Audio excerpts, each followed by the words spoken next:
everyone. Welcome back to another week of Bulletproof Hygiene. I am very excited. I have a special guest joining us today. This is Tom Viola, and he is amazing. He is a pharmacist, but not just any pharmacist. He has over 30 years experience as a board certified pharmacist, clinical educator, professional speaker, and published author. Tom is kind of the go-to specialist for making pharmacology practical and useful for all members of the dental team. And as the founder of Pharmacology Declassified, Tom provides valuable insight on the complex interplay between pharmacology and physiology. So clinicians may be knowledgeable about not only the dental considerations of medications used to treat systemic illness, but also the systemic considerations of medications used to provide dental treatment. As an educator, Tom is a member of the faculty of over 10 different professional degree programs and has received several awards for Outstanding Teacher of the Year.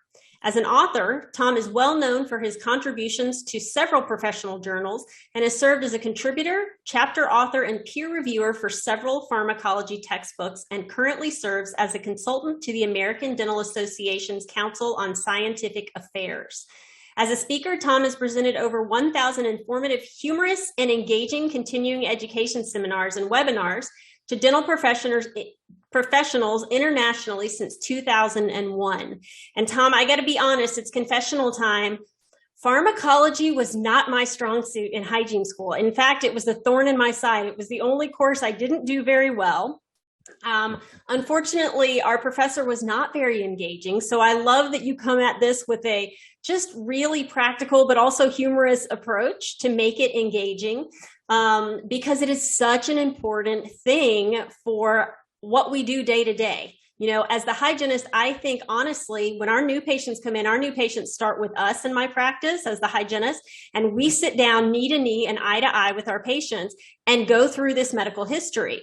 Awesome. And so I'm so excited to have you here. Tell me a little bit about why you're passionate about this, because I know you kind of have a love for hygienists and helping them through this. Tell me how that got started for you.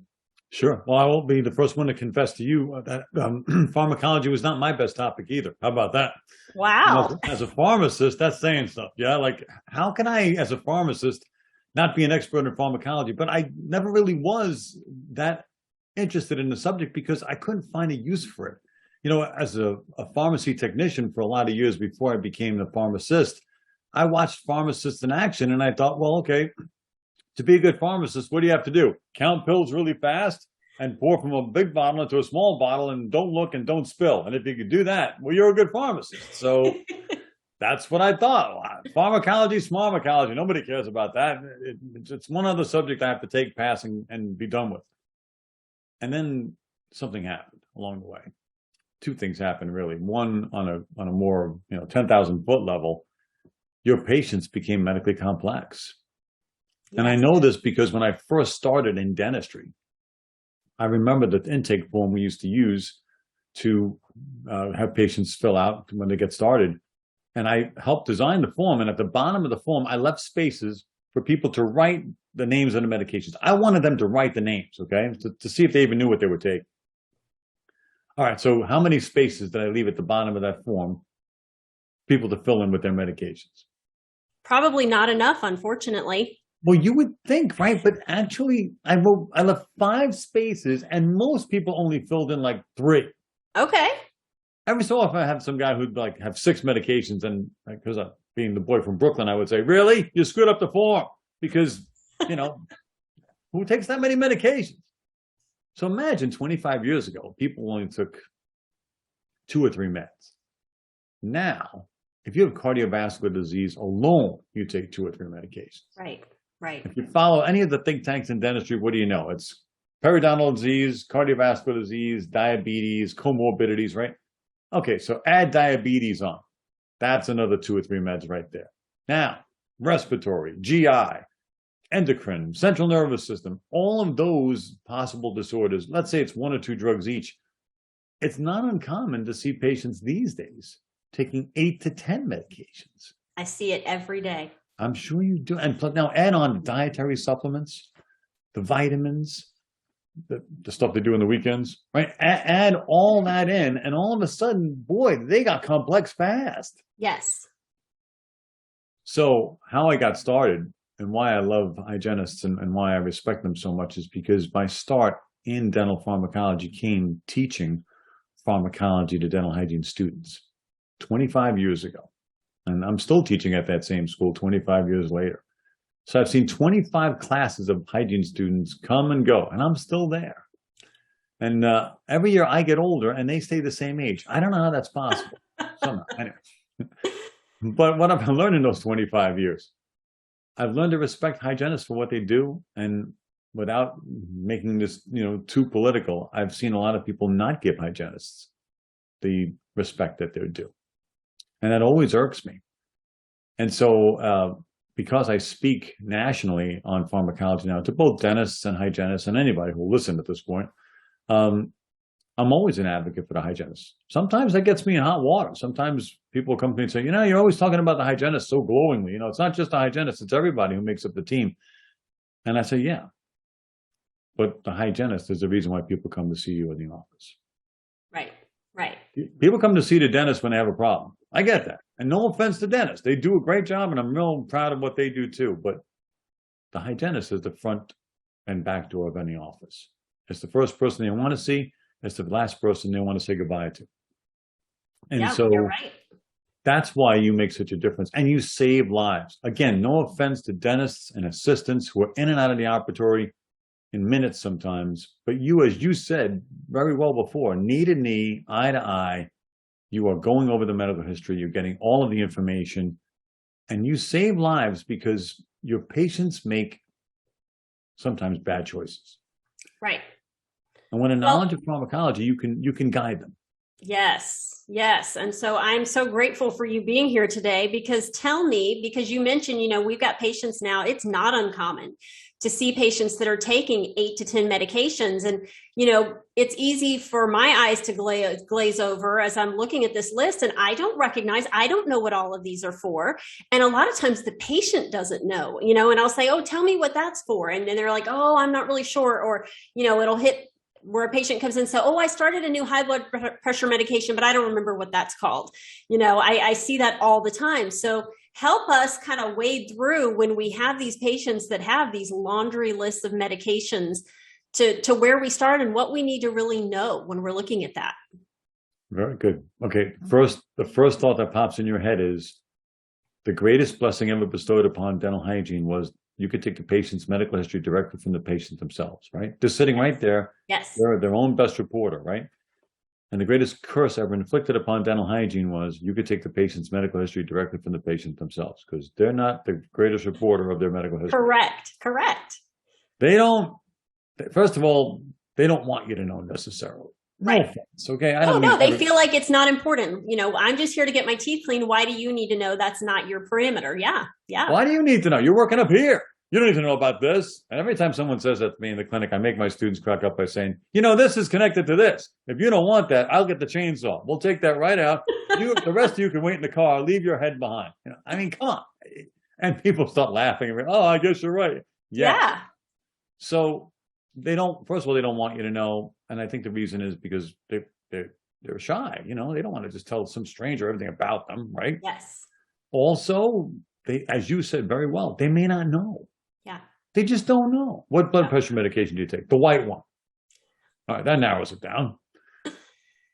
Again, I don't blame them. They're not experts in medicine. They're not medical professionals. They're Joe and Jane accountant or, Joe and Jane construction worker. They don't, it's not their bailiwick, okay? It's our job to get that from them. What else? Well, they don't want you to know because they don't want you to say you can't treat them that day. They took the day off. They scheduled the appointment. They want to get treated today. What's your problem? Why can't you treat me? And, sometimes it's not in their best interest. So the less they tell you, the less likely you are to say no. So therefore, there's almost this, and again, don't want to whitewash everyone and say everybody does this, but you get the idea. There are a lot of patients out there that do this. So if the patient doesn't know, doesn't want you to know, or whatever reason, how do you get the information you need? The easiest answer to that is you don't need them to be an expert. What you need really is a list of their medications. Because if you can get a list of their medications and have a working knowledge of pharmacology on board, that equals what? You know everything about that patient. Because the medications will help you with your knowledge of pharmacology fill in the blanks as far as the medical conditions, the potential pitfalls of working on that patient if those diseases are not being managed correctly, what vital signs to be looking for, what laboratory results to be looking for. All of that really hedges on you being able to put the pieces together to sort of, forgive the expression, extract the information from the patient when they may not be forthcoming or just don't know. Right. So I always say, if you want to know something about somebody, find out what drugs they take. When I online date, that's the first question I ask. No, I'm just kidding. No. But you get the idea, right? Right. You know about medications, you know about the person. Okay, so let's say somebody says to you, well, I'm taking blood pressure medication. Which one? I don't know. I don't remember. Okay. Far be it from me to tell you to spend any extra of your precious time doing things you don't need to do, but it may be worth a call to the pharmacy, or maybe their significant other has a list. Anything you get your hands on that gives you some idea what the names are, right? Right. Once you know the names of the medications and you can understand or be able to look up what it does, all right, I'm on a blood pressure medication. Okay, you're on lisinopril, which seems like the whole world's on lisinopril, yes. right? Okay, yes. Right? You're on Saw that one today. Yeah, so you know, right? Blood pressure medication. But you also know that lisinopril can be prescribed for diabetics who don't necessarily have hypertension to preserve their kidney function due to their advancing diabetes. Okay, so I'm concerned as to why the patient got that prescription written. And that's really the essence of taking a medical history, is getting the patient to tell you as much as they know. And it's really 3 questions. It starts off with the first question, which is what? Don't say the M word for medication, because when you say medication, they're thinking little bottles they got from the pharmacist. Don't say the word drug, because that's the same thing. Little bottles they got from the pharmacist. You got to ask a very generic, open-ended question, which is basically, what do you take? And just let it hang there. What do you take? And when I'm in New York City, I sometimes ask it a different way. I say, what do you take? What do you mean? Do you take stuff? What do you take? Let them tell you. What do you mean, what do I take? What do you take? Tell me everything. If you stick it in here, let me know about it. So that way they start telling you about the prescription drugs, but also the non-prescription drugs, dietary supplements, cannabis, whatever it is they're using, you get it all. And keep asking them. If they pause, well, what else do you take? What else do you take? Ask it so many times that they want to vomit. And that way you're guaranteed to get all the information, right? But what's next important is, why do you take it? Because lisinopril, like I said, could be used for different things. Amlodipine, which is Norvasc, which is a calcium channel blocker, could be used for hypertension, but it could be used for angina. It could even be used for arrhythmia. Now, when I tell my students, say, but they expect me to know that. No, you don't know. Right. Ask them. Yeah. And then the third question, which escapes all of us, even me, from time to time, is what? Did you take it today? Because I know a lot of people who take lisinopril that don't take lisinopril. Yes. It's on their medical history, it's on their bottle, but... In fact, it's funny you say that, because I had my patient today that takes lisinopril. She takes it every other day as self-regulated. Yes. And her blood pressure was higher today. And I said, when did you last take it? And she said, oh, it was the day before. Yeah, it wasn't yesterday, it was the day before. Okay. Yeah. The number one reason why blood pressure medications fail is people don't take them. Right. It's incredible. Compliance is an issue. Yes. And we see that in the dental world, as you know. Right. But here's where hygienists save lives, right? Because if you're asking them, when did you take it? And they're like, well, I took it the other day. And even if you make a small, like, well, you really should be taking that every day. That may not say anything to you at that moment, but going home in the car, come on, they respect you. Yeah. Well, it's funny, because I did say to her, I said, well, it's interesting that this is your blood pressure today. It's high. So it seems like that might be something you need to consider taking on a daily basis. Perfect. Yeah. Yeah. Because they're driving home and they say, well, the hygienist said it. and I really value what the hygienist says. I mean, I respect her. I respect him. I'm going to do what they said. I'm going to take it every day. And it's those little moments that add up Right. that make me say hygienists save lives every day, because you do. I'll give you another good example. A lot of patients believe they have what? Heartburn. Yes. That's what they call it, right? Because it burns in the middle of their chest. But what they really have, and you and I both know this, is reflux. Now, heartburn sounds a lot less benign, a lot more benign than reflux. Right. I'm going to call it heartburn. You and I both know it's reflux, right? But I'm going to call it heartburn because it sounds less serious. But you and I both know why. This is another opportunity for a hygienist to save a life. Why? You have reflux. That means over the course of time, the cells that line your esophagus are being battered with acid. Eventually, they will metamorphosize on their own to more durable cells called columnar epithelial cells, and that will be the beginning of the potential for gastroesophageal cancer. Right. But I can stop it if I just ask the patient as the hygienist one question. When's the last time you got scanned for Barrett's esophagus? What's Barrett's esophagus? Go see your doctor. And when you go to the doc as the patient's, what's Barrett's? And doc's, okay, let's set you up for an endoscopy. If using an endoscope, I see those cells, I can remove those cells. And now I've eliminated a good portion of your risk of cancer. But only because the hygienist said to me, when's the last time you got scanned for Barrett's? I say this a lot, Charissa, and people say to me, well, you're some ivory tower academic. You teach at these 16 schools. Pay attention. Nobody's got time for this. But you do have time. Yes, we do. Make the time. Make the time. You're there to treat your patient. I know all about 45 minutes. You got to get stuff done. You got to have workflow. I totally get it. Make the time. Yep. Because it's important. Because you're there to treat your patient.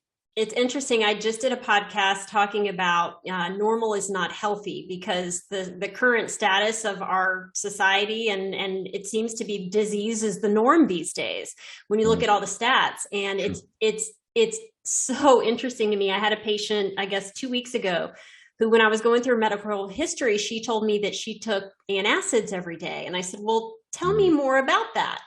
And she said, well, I have heartburn or reflux. I don't remember what she described it as, but she said, and my sister-in-law, she's a nurse, and she told me that I could just manage it with that. And then the more we talked about just life and going through her medical history and looking in her mouth, determined that she likely had some serious apnea going on. Which drives reflux. And I'm thinking, oh my goodness, you are using a Band-Aid every day to something that's going to take years off of your life. So true. Yeah. You said it better. And antacids are probably the worst thing you can use, because antacids only neutralize stomach acid. So over the course of time, you end up making more acid, which means you need to take more antacid, and it becomes a vicious cycle. Yes. Okay, so I won't take antacids. I'll take Pepcid and I'll take Prilosec, right? Because you've seen 1,000 commercials where the guy's getting into a fist fight with his taco, and then at the end they're all friends because he took a Prilosec. So I get that there's this overwhelming, ad-related, direct-to-consumer advertising that people see drugs as things they can take to self-medicate. But at the same time, those medications, even if they were once prescription drugs, have side effects and have effects on dentition that we need to know. And a good example of that is if you take Prilosec on a regular basis or Nexium on a regular basis, you can buy them over the counter. Right. They shut down your stomach acid production so you can't absorb calcium. And the thought process there is if you can't absorb calcium, you're at risk for osteoporosis, even demineralization of the enamel, and unfortunately, potentially implant failure, because implants can't osseointegrate if there's no good bone homeostasis. That's all conjecture. We really don't know if it's true, but there's enough anecdotal evidence to suggest it is. But all of that started with, like you just said, very well put, somebody told that patient, you can manage your GERD by taking over-the-counter drugs, when in reality, they should be under the care of a physician. Correct. Yeah, I mean, I feel like I run into so many patients that, when was the last time you had a full physical? Oh, it's been 2 or 3 years. I only go to the doctor if I have a problem. And yeah, I think we as hygienists get to really step into that space and encourage our patients to, hey, you're coming to see me. I'm seeing some things that are concerning. I want you to see your physician as well. One thing that I run into a lot is hypertension, despite the fact that patients are taking their medications. Let's talk about it. Yes. So look, and I'm just going to say this, all right, because I love hygienists and I do, but here's how this works, okay? In school, when you were in hygiene school, right, you took a blood pressure and pulse on every patient, correct? Yes, I still do. And see, now that's the thing. When you leave school, you're supposed to keep doing that. Right. But, pressure, right? Workflow and deadlines. And sometimes, we let things slide because we just got to get everything done. We can't. And I totally understand that and I get it. But the point is they're called vital signs for a reason, right? We need to know what the patient's blood pressure is and the pulse so that you can make good clinical decisions about that patient's care. Okay, so I don't have time, Tom. How do I take someone's blood pressure? I don't have time to even breathe. Okay, get a cuff. Wrist cuff, arm cuff. No, those aren't accurate. Trust me, I'll take less than perfectly accurate to nothing every day of the week. Right. But here's the better point about this, right? The patient has hypertension. You tell them, hey, your blood pressure's high. Like you said before, if they're not taking the medication, they may decide to take it. But they may go back to the doc and say, I went to the hygienist. And the hygienist found my blood pressure high like 3 times. Now, something's not right. I'm taking the medication. What am I supposed to do? And the even greater point is what? If you listen to that study that was published way back in 2014, it said what? Patients are more likely to see their dentist and their hygienist than they are to see their medical doctor. Right. So if you take their blood pressure every time they come see you, who's really monitoring their blood pressure? Is it their doc? No, it's you. Right. You're their caretaker at that point. I didn't sign up for that, Viola. I know, but it's part of your job anyway, right? It's part of what we do. We treat our patients, good or bad, right? So tell me, back to the 8 to 10 medications, how do we kind of sift through that? What's the best way? So say we know them all, they actually are aware of them all. What's the best way to kind of figure out, I don't know off the top of my head, obviously, all the side effects and what these can lead to and how these work together. Where's a good starting point for that? It's all about organ systems. As much as we may have hated anatomy and physiology in school because it was just another one of those subjects that seemed impossible, A&P2 is probably one of the most important subjects after pharmacology because it really describes how our organs work. Okay, patient comes in, they're taking medications. I see a cardiovascular drug on there. The first thing I'm thinking is, okay, this patient has cardiovascular disease. I'm thinking blood pressure. I'm thinking cholesterol. I'm thinking the need for more than one medication, right, to control their blood pressure. I'm thinking maybe they're on an anticoagulant or an antiplatelet agent because maybe they've had issues with clots. I'm thinking comorbidities. Okay, they have cardiovascular disease. What if they have diabetes as well? What if they have kidney disease as well? I'm looking for those other drugs, right, to see what else is on there. So I'm starting a conversation with myself. Before I even start the words coming out of my mouth, I'm forming a roadmap, okay? Cardiovascular disease starts the roadmap a lot of times because it really, other than cancer, is the #1 killer in the United States and abroad, right? So start with cardiovascular disease, think diabetes, think potentially other comorbidities, kidney disease and so on. Think outside the box a little bit beyond that and say, okay, cardiovascular disease, was this person a smoker? Did they use alcohol? What got them to cardiovascular disease? Was it just diet? Was it lifestyle? What was it exactly? So go down that road a little bit, right? Then realize that patients who have cardiovascular disease and, let's say diabetes might have respiratory disease. Why? Because especially gastrointestinal, respiratory, and diabetes seem to go along. They seem to stick. Well, let me check the medications. Oh, okay, you see a gastrointestinal drug on there. I'm going to ask about GERD. I'm going to ask about the potential for, maybe they have apnea, right? I'm going to go down that road a little bit. Well, that's going to lead to respiratory. Why? Because patients with reflux often cough in the middle of the night and aspirate acid. Now that damages their lungs, and now they have respiratory disease. So I'm going to ask about that. Asthma, COPD, were they a smoker? I'm going to take all of those organ systems and sort of stitch them together. And then the last one I'm going to think about is central nervous system. I don't have to tell you this. I'm sure you know a lot of people, especially post-COVID, if this is even called post-COVID at this point, are depressed. They're anxious. Their mental health is at a crisis in this country right now. So I want to know if they're taking any medications to affect their mood, because I want to know how they're going to respond to treatment, right?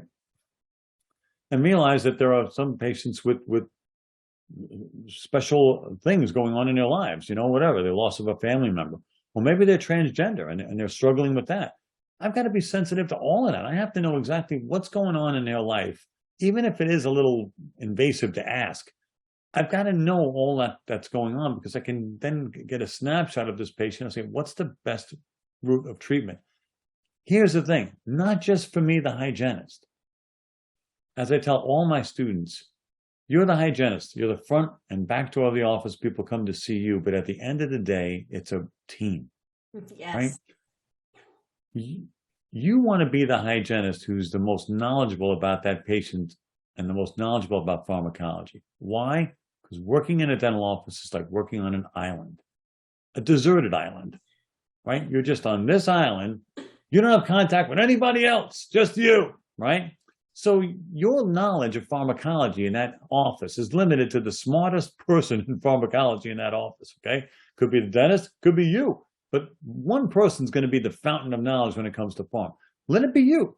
So that every person in that office says, what do you know about this drug? Or, go ask that person. They know. They ask the hygienist. And all of a sudden, you become valuable and dangerous. Dangerous in a good way, meaning you're so valuable to that practice, they can't afford to let you go. Right. They couldn't live without you. Your dentist comes to rely on you like, okay, we know about this drug. Or you go to the dentist and say, this patient's on this drug. We should be looking out for this. Next time, if I'm the dentist, next time that comes up, I'm going to be like, where's that hygienist again? I need to ask that person a question. You become so valuable that it's not just the fact that you're the most valuable team member. You're the person. I can't live without that person in my office. That's job security. That is career security.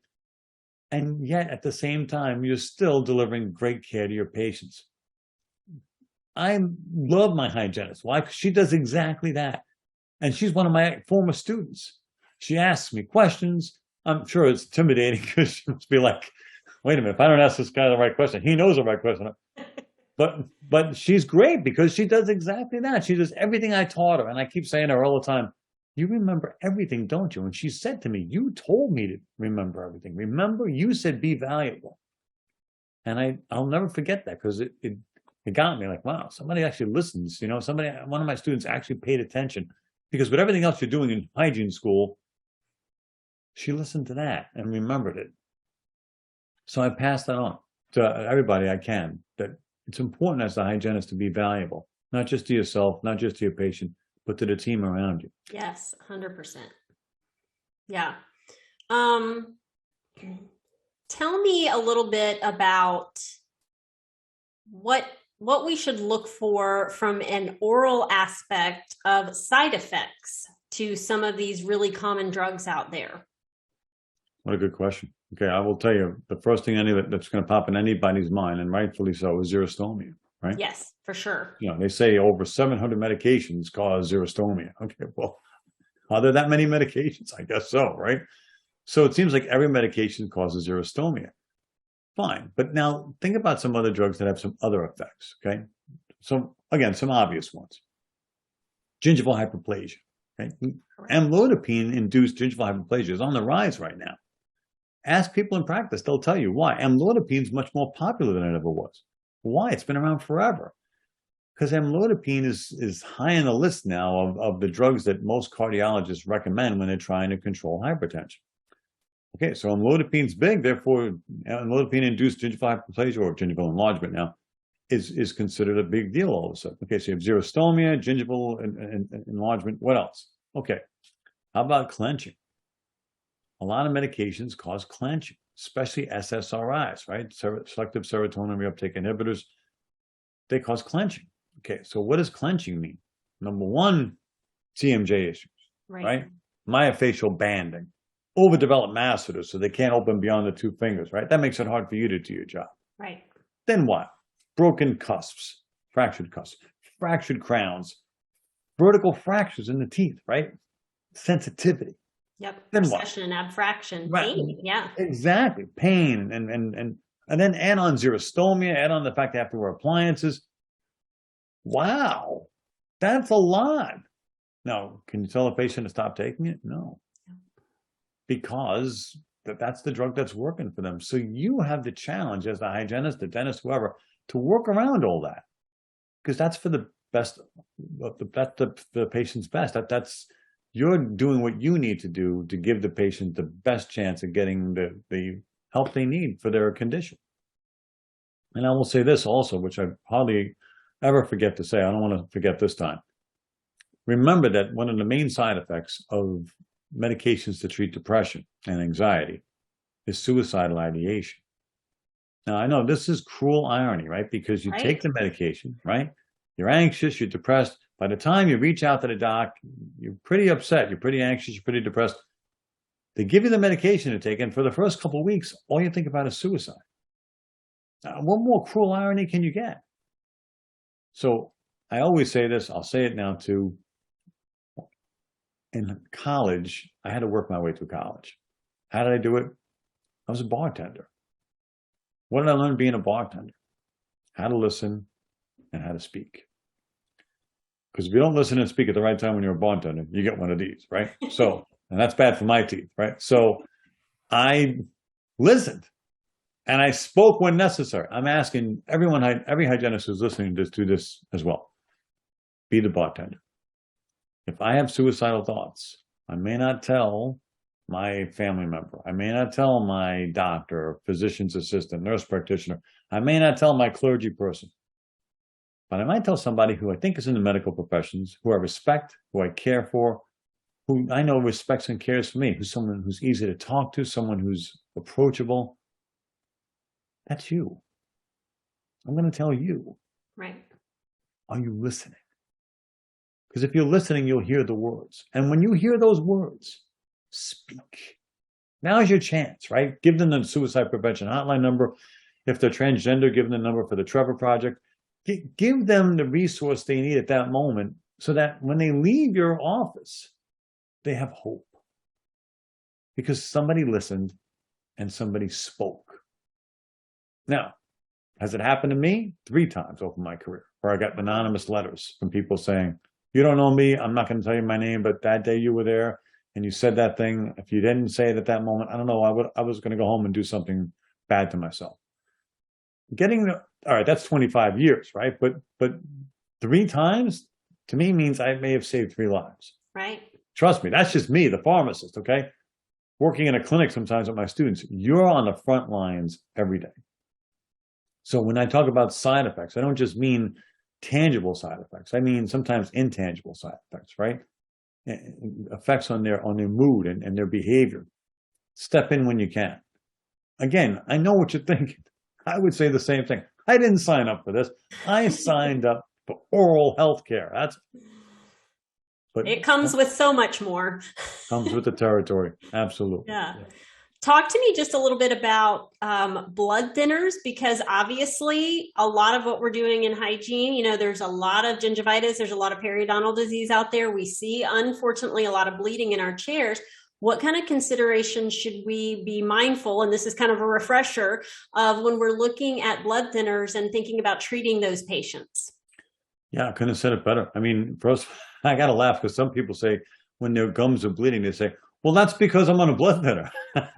No, it's probably because you have periodontal disease. But all right, okay, so if you flip that around, okay, so the patient who's on an anticoagulant, first of all, what kind?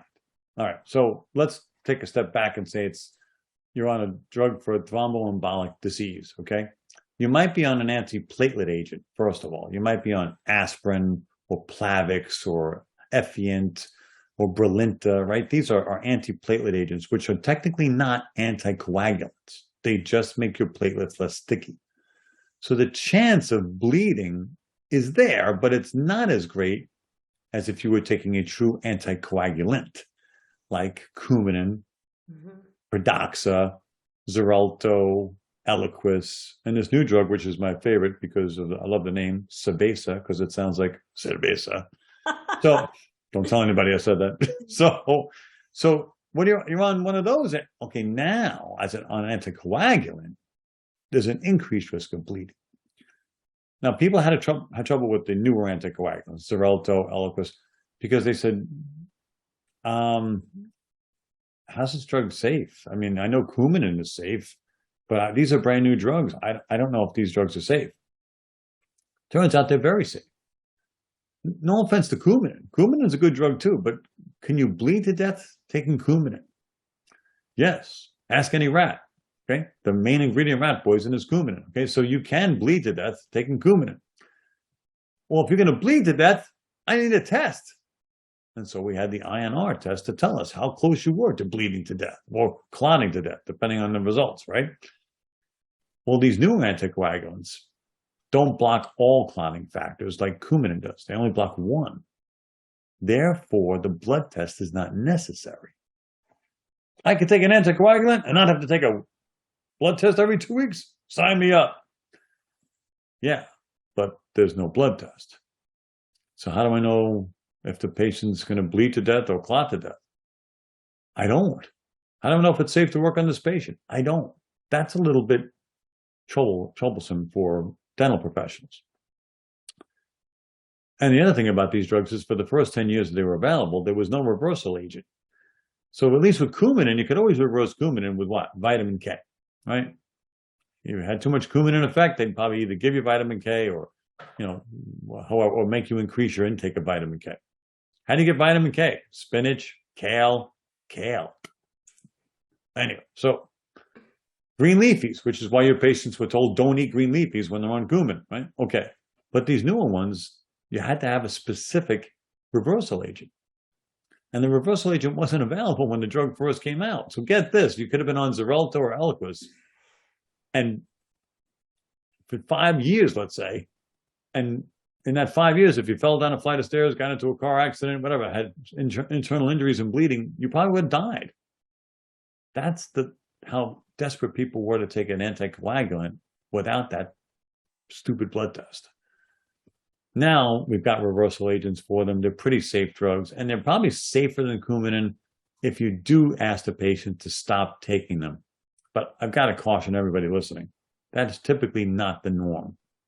Typically now for general dentistry, for hygiene, we tell the patient keep taking it because the risk of thrombosis is greater than the benefit of them not bleeding during the procedure. But the patient came in for a full mouth extraction, sinus lift, involved procedures where there's going to be a lot of blood, then maybe you take a partner with the cardiologist and recommend the patient stop taking. Yeah. Yeah. I know in our practice, we do a lot of sedation dentistry. We do a lot of extractions, implants, all on fours, those kind of things. So our doctors always reach out to the physicians and just, get clearance and let them know what we're doing and what that should look like. Absolutely. Yeah. Couldn't have said it better. Don't be afraid of the consult. Yes, I know it takes more time you don't have, but it's not about litigation. It's about patients and their health. That's why we're there. Yes. Have you seen any interactions between any medications and anything that we are prescribing over the counter not necessarily over the counter, but from a standpoint of like offices that use chlorhexidine, the Previdents, those types of products that we recommend to patients? What should we be aware of if they are taking certain medications? Have you seen interactions in any of those? Luckily, no. I will tell you, it doesn't really happen very much with the medication that we recommend or a dentifrice or something that we ask the patient to use versus the medications that they take. It's more likely the other way around. It's more likely that the medications that they take interact with drugs that we use in dentistry. So a good example of that is anesthesia, right? Right. Some drugs interact with anesthetic agents. And so that can lead to adverse results for the patient. Now, I'll give you a good example of one. It's an over-the-counter drug, too. The name of the drug is Tagamet. Now, Tagamet has been around for years. I mean, probably longer than me. So we're talking a long time, okay? And Tagamet is available still because it's one of the 3 drugs in this class. So you may recognize the other 2 more. You may recognize Zantac, Pepcid more than you recognize Tagamet. Well, the problem is Zantac is still on a worldwide recall because of the potential for causing cancer. One of the ingredients made in the manufacturing can cause cancer. So Zantac's on recall right now. I think it's coming back though. Pepcid is also being used right now to experimentally to see if we can block the COVID-19 virus from entering the body via the GI. So most people have access now to Tagamet because it's really the only one that's widely available. Well, it's been around forever, so what's the problem? Well, Tagamet is one of the few drugs that interacts with lidocaine and makes lidocaine last longer, not here, but here. So that means what? More adverse effects from lidocaine if you're on Tagamet. Okay, so that's one interaction. Now let's go the other way. A drug that we use in dentistry that I see often as a problem for patients who take medications. And that drug is diflucan. Now, diflucan, fluconazole for oral candidiasis and fungal pharyngitis, not very commonly used. You know, once in a while you might prescribe it if you've got patients with candidiasis, but it's not the norm. But if you ask me, Tom, give me the name of one medication that we use in dentistry that causes the most drug interactions, I'd have to say it's diflucan. Diflucan interacts with more drugs than most drugs.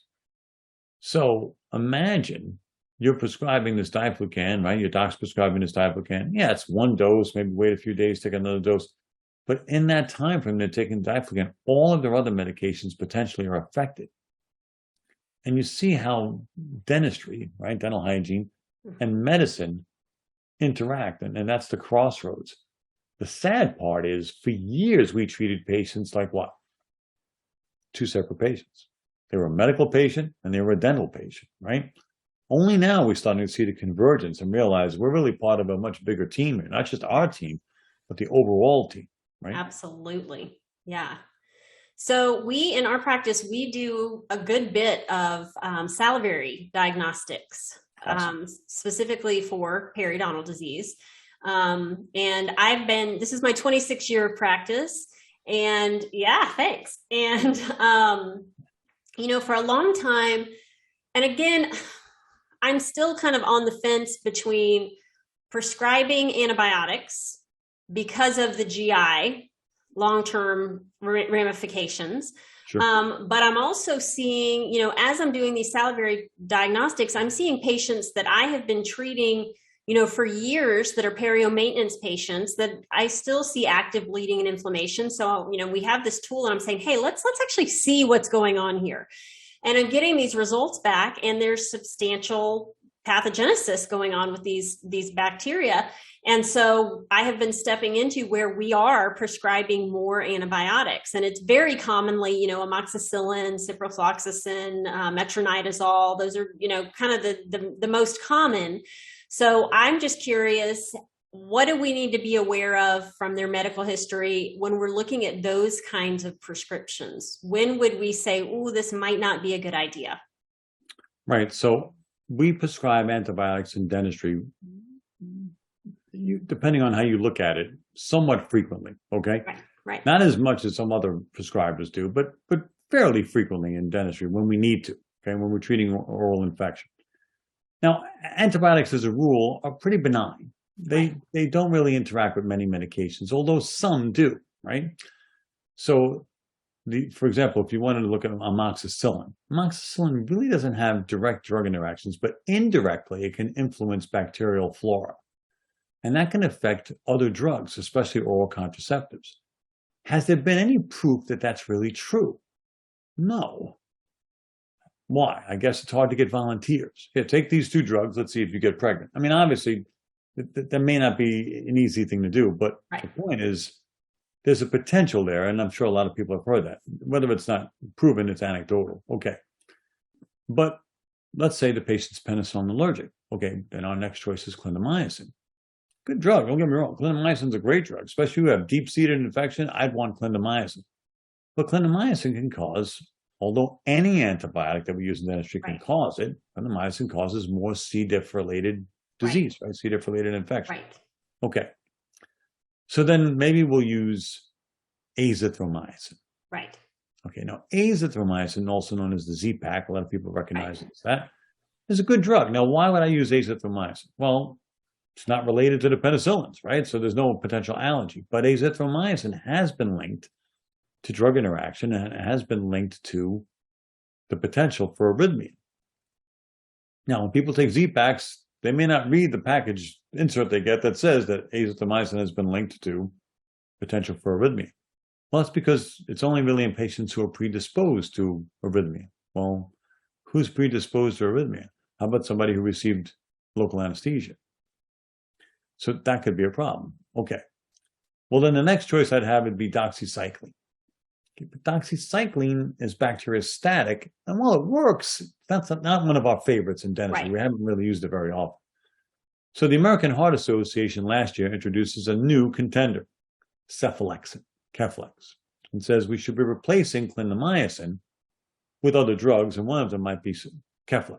Okay, keep in mind that if you're allergic to penicillin, depending on who you ask, there could be up to a 10% chance you're allergic to Keflex, cephalosporins. So you really can't use it that way as far as a replacement for clindamycin. All of that means what? You're altering the flora in the intestine to some extent. Do we use quinolones sometimes, like Cipro? Absolutely, right? But remember, even quinolones have their issues. Tendinitis, like spontaneous rupture of your Achilles tendon. Yep. Weeks after you've stopped the drug, right? What else? Prolonged QT, where they can affect the QT interval and the EKG, and that can mean what? The potential for arrhythmia. Wait a minute. Arrhythmia, we just talked about that. If you give the patient anesthesia, that's also, yeah, I know. So while they seem benign, they have indirect effects on oral health and systemic health. Oral health meaning that you're sort of curtailed into what you can use. Right. And systemic health by altering the flora and altering drug absorption and the efficacy of some drugs. Now, let's just say Coumadin, for example. Coumadin works because you have vitamin K clotting factors. Where did you get them? Well, there's an intake of vitamin K, but also it's made by your bacterial flora. If I kill off those flora with a broad spectrum antibiotic, now my Coumadin level is off because I have nothing to balance it against. I'm not getting those vitamin K clotting factors from those bacteria because they're dead. So that's why we've got to be very aware of what we prescribe. And there's always the case as well of, very well, is resistance, right? Right. So we don't want to overprescribe because, resistance is tough to beat. And let's face it, our arsenal in dentistry is very small. Yeah. I typically, when we do give prescriptions for antibiotics, I typically talk to the patient about, especially if it's metronidazole, I say, hey, no alcohol while you're taking this or for 3 days after, but I always recommend getting a good probiotic. Right. Tell me, as a pharmacist, do you have any favorite probiotics to recommend? I'm glad you brought up metronidazole. I always leave that for the end because metronidazole is not a single agent drug. So metronidazole is only really effective against gram-negative anaerobes. So we usually combine it with, amoxicillin or cephalexin or clindamycin. But you're right, the alcohol interaction can happen even with alcohol-based mouthwashes. So we got to be really careful that patients don't use an alcohol-based mouthwash like Listerine when they're taking metronidazole, because even a small amount that they may swallow can have that disulfiram-like reaction. Okay. But that leads down this road, right? Okay, so when you're killing the gram-positive aerobes, the gram-negative anaerobes, I'm killing bad bugs, but I'm also killing good bugs. So don't I need to put them back? And so, I believe in probiotics, but I will tell you, I believe in those probiotics that are refrigerated. Okay. I believe that the refrigerated probiotics probably work better because they have more live bacteria in them than some of the stuff you buy over the counter that's not refrigerated. Right. Well, and I know for GI, the GI strains are so important. They've got to make it through the acid. So, and I'm guessing that's the refrigerated. So I guess this is good information for me. The refrigerated actually, is it refrigerated because it contains more and more strains, and that's why? Yeah, they're more temperature sensitive. So they need to be under refrigeration. And, lactobacillus, bifidus, those are the things we look for. Now, keep in mind one thing, though. Those friendly, happy-pappy bacteria in that capsule are good for you, but they're not good for everyone. If you have ulcerative colitis, Crohn's disease or something, those happy pappy bugs can become problematic for you. They could be pathogenic if they leave your colon and get in your bloodstream. So not everybody's a good candidate. That's why they should be consulting their doc to find out what they should do. Right. And then I'm a big fan of oral probiotics as well. Just again, repopulating with the good, because I think that's our biggest battle in all of this is keeping a good, healthy flora throughout the body. Back to the balance, right? Yeah. Back to what we need. Absolutely. Yeah. I am so appreciative of your time with us tonight. And I'm hoping that maybe we can have you as a repeat guest and we can kind of pick some different, systemic issues that go on and kind of help us really dig into what we need to know about those. I do have one last question because, the reality is there are new drugs coming out all the time. And I see new medications on medical histories. I'm like, I don't know what that is. Is there a quick reference that you recommend for us to, kind of a quick go-to to look at and kind of get the basic information on these new things that are coming out and understanding interactions, or no? I would say Google it first, right? Okay. Get a list of what, quick and easy. Now, if you want more in-depth information, and again, nobody pays me, I'm not sponsored. So I could tell you like Lexicomp might be a good source, some people like the PDR online. Okay. They're all pay for, you have to pay for the service. Right. So you use a free website first to kind of get the gist of it. But once you have a working knowledge of pharmacology, unless it's a brand new drug in a brand new class, if Viola came out tomorrow, I would know that's an ACE inhibitor, right? So based on your existing knowledge where drugs sort of fit in. Awesome. Well, thank you so much for your expertise, for your passion about what you do, for making this a very easy thing to digest and think about, because it is so, so important. And, you're right. When we signed up for this, I'll be honest, when I signed up, I thought I was just worrying about what happened in here. Yep. But I will say over the years and learning more about the oral systemic connection, that's really what set me on fire for getting to do what I do every day. So it's people like you that help educate us to be the best we can be and take the best care of our patients. So I'm very, very appreciative. Let's do that. Let's do this month, like every so often. Let's get together and do another disease. We barely covered so much information. Right. We covered a lot of ground. If we took an organ system every so often and went over it, we could talk about the drugs. We could talk about the dental considerations. I hope that would be very valuable to your listeners. Yes, you heard that, listeners. I think we've got him. You're going to hear from Tom again very, very soon. Awesome. That sounds great. Thank you. Thank you so much. And I will see all of you listeners next week.